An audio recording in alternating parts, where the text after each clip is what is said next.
Hi friends, ഇന്ന് നമ്മൾ റെഡിയാക്കാൻ പോകുന്നത് പ്രോൺസ് ഫ്രൈ ആണ്. അപ്പോൾ നമുക്ക് പെട്ടെന്ന് തന്നെ വീഡിയോയിലേക്ക് പോകാം. ആദ്യം ചെമ്മീൻ നന്നായി കഴുകി വൃത്തിയാക്കി മാറ്റി വെക്കുക. ഇനി അതിലേക്ക് ഒരല്പം ഉപ്പ് ചേർത്ത് കൊടുക്കുക. അതുപോലെ തന്നെ കുറച്ച് മഞ്ഞൾപ്പൊടിയും കുറച്ച് മുളക് പൊടിയും ചേർത്ത് കൊടുക്കുക. ഇത് നന്നായിട്ട് മിക്സ് ആക്കണം.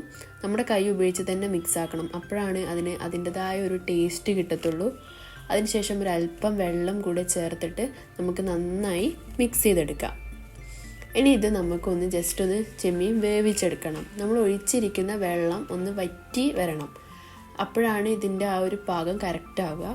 ഇതിങ്ങനെ ചെയ്യുന്നത് എന്തിനാണെന്ന് വെച്ചാൽ നമുക്ക് ഫ്രൈ ചെയ്യുമ്പം അപ്പോഴേക്കും നമ്മുടെ ചെമ്മീൻ നന്നായിട്ട് വെന്ത് കിട്ടാൻ വേണ്ടിയിട്ടാണ്. അപ്പോൾ ഇത് മുഴുവനായിട്ട് വേവണമെന്നില്ല, എന്നാൽ കുറച്ച് വേവും വേണം. ആ ഒരു രീതിയിൽ വേണം വേവിച്ചെടുക്കാൻ വേണ്ടിയിട്ട്.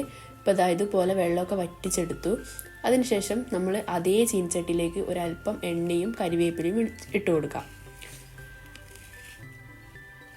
അതിനുശേഷം ഞാൻ അതിലേക്ക് കുറച്ച് സവാള ആഡ് ചെയ്ത് കൊടുക്കുകയാണ്.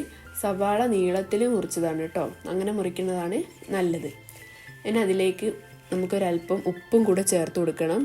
എന്താണെന്ന് വെച്ചാൽ നമുക്ക് സവാള നന്നായിട്ട് ഒന്ന് വഴറ്റി കിട്ടാൻ വേണ്ടിയിട്ടാണ്. നമ്മൾ ചെമ്മീനിൽ ഓൾറെഡി ഉപ്പും മസാലകളൊക്കെ ചേർത്ത് കൊടുത്തതാണ്. അപ്പോൾ ഇതിലേക്ക് ചേർക്കുമ്പം അതും കൂടി ഒന്ന് മുൻകൂട്ടി കണ്ടിട്ട് വേണം ഓരോന്ന് ചേർക്കാൻ. ഇനി ഇതിലേക്ക് കുറച്ച് ജിഞ്ചർ ഗാർലിക് പേസ്റ്റ് ആഡ് ചെയ്ത് കൊടുക്കാം. അതിനുശേഷം പച്ചമുളകും ചേർത്ത് കൊടുക്കാം. വേണമെങ്കിൽ ചെറിയ ഇഞ്ചി കഷ്ണങ്ങൾ ഉണ്ടെങ്കിൽ നമുക്ക് അതും കൂടെ ഇതിലേക്ക് ആഡ് ചെയ്ത് കൊടുക്കാവുന്നതാണ് കേട്ടോ. ഞാനിതിൽ കുറച്ച് ചേർത്ത് കൊടുത്തിട്ടുണ്ട്. ജിഞ്ചർ ഗാർലിക് പേസ്റ്റ് വേറെ തന്നെയും ചേർത്ത് കൊടുത്തിട്ടുണ്ട്. അതിനുശേഷം മുളക് പൊടിയും ഒരല്പം മഞ്ഞൾപ്പൊടിയും ചേർത്ത് കൊടുക്കാം. ആവശ്യമുണ്ടെങ്കിൽ ഇച്ചിരി കുരുമുളക് പൊടിയും ചേർക്കാം. ഞാനിവിടെ ചേർത്തിട്ടുണ്ട്. അപ്പോൾ ഇത് നന്നായിട്ട് വഴറ്റിയെടുക്കാം. ഇനി അതിലേക്ക് നമ്മുടെ വേവിച്ച് വെച്ച ചെമ്മീൻ നമുക്ക് ചേർത്ത് കൊടുക്കാം.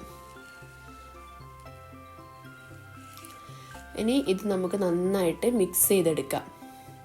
അപ്പോൾ വേണമെങ്കിൽ നിങ്ങൾക്ക് ഉപ്പോ എന്തെങ്കിലും എരിവൊക്കെ ചെക്ക് ചെയ്ത് നോക്കാം.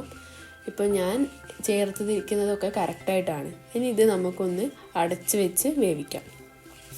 അതിനുശേഷം നമുക്ക് കുറച്ച് തേങ്ങ ചിരവിയത് ഇതിലേക്ക് ഇട്ട് കൊടുക്കാം. നന്നായിട്ട് മിക്സ് ചെയ്ത് കൊടുക്കുക. ഇത്രയേ ഉള്ളൂ, നമ്മുടെ ചെമ്മീൻ ഫ്രൈ റെഡി ആയിട്ടുണ്ട്. അപ്പോൾ എല്ലാവരും ഒരു തവണയെങ്കിലും ഇത് ചെയ്ത് നോക്കണം. അടിപൊളി ടേസ്റ്റാണ്.